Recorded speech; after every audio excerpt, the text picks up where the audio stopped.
You buy an expensive waterproof jacket, and the first time you take it into a storm, the protection feels absolute. Rain beads perfectly off the surface. The inside stays bone dry. But after a few seasons, a quiet degradation takes place. The fabric darkens in rain, water stops beading, condensation builds up inside, and eventually the garment feels entirely soaked through. Which raises an uncomfortable question. When a high-end piece of outdoor clothing stops keeping you dry, is it actually leaking, or is a different mechanism failing? Keeping humans dry while we move through harsh environments requires balancing strict laws of physics, textile construction, and chemical limits. As we hike, climb, or ski, our bodies act like biological engines, generating tremendous amounts of heat and moisture. This creates a difficult barrier problem.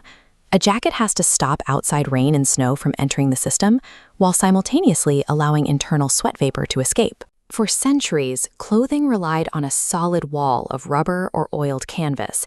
It blocked the rain, but it also trapped every drop of sweat.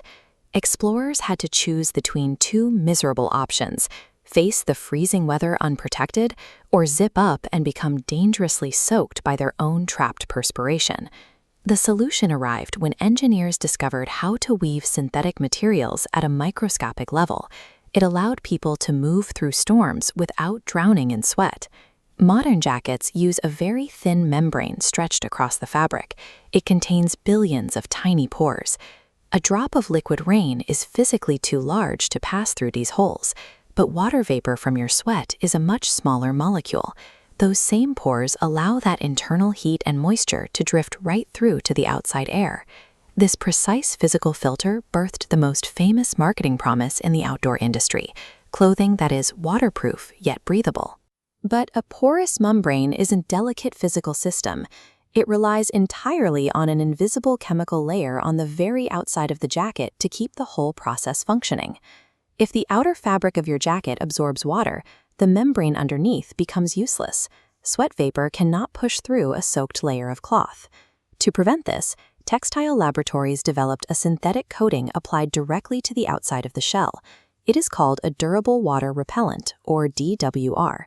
Its only job is to reduce the surface tension of the fabric, forcing rain to bead up and roll away before it can soak into the exterior threads. Yet this chemical armor is surprisingly fragile. Body oils from your neck, dirt from the trail, ultraviolet sunlight, and the heavy friction of a backpack harness all slowly scrape the coating away. Once the repellent is gone, the physical engineering of the membrane is left completely exposed to the elements. When the outer fabric starts absorbing moisture, it turns dark and heavy. In the outdoor industry, this is called wetting out. A saturated face fabric acts like a solid wall of water. The billions of tiny pores in the membrane are still there, but your body heat and sweat vapor are blocked. As you continue moving, hot vapor builds up around your body. It collides with the cold, wet inside of the shell, rapidly forming heavy condensation. This chart illustrates a basic limitation of thermodynamics. Breathability requires a difference in temperature and humidity to push vapor outward. In a cold, dry environment, moisture escapes easily. In a humid storm, that efficiency drops to zero. Furthermore, the internal waterproof tape used to seal the jacket's stitched seams breaks down over years of heat and repeated flexing, compounding the moisture problem.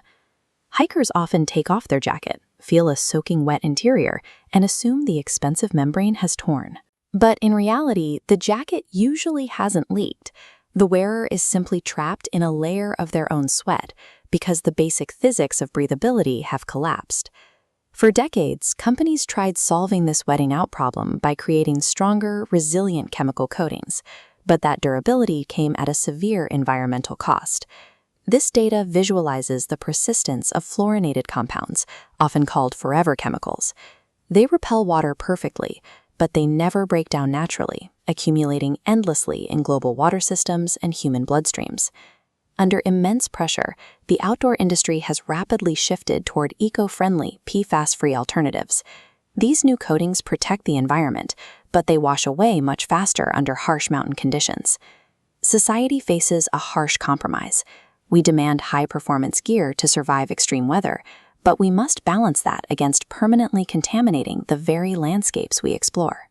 To get the most out of these modern systems, users have to actively maintain them. That means frequent washing with specialized cleaners to clear out clogging dirt and oils, followed by gentle heat to reactivate the water-repellent chemistry. We obsess over these maintenance routines because in dangerous mountain weather, a shell jacket is critical survival infrastructure.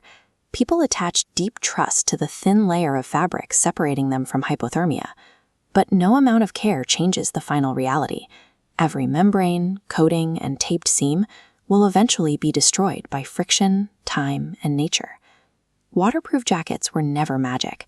They are brilliant, carefully engineered compromises designed to keep fragile human bodies alive just a little bit longer against the unstoppable forces of the outdoors. For more content like this, like and subscribe to our channel.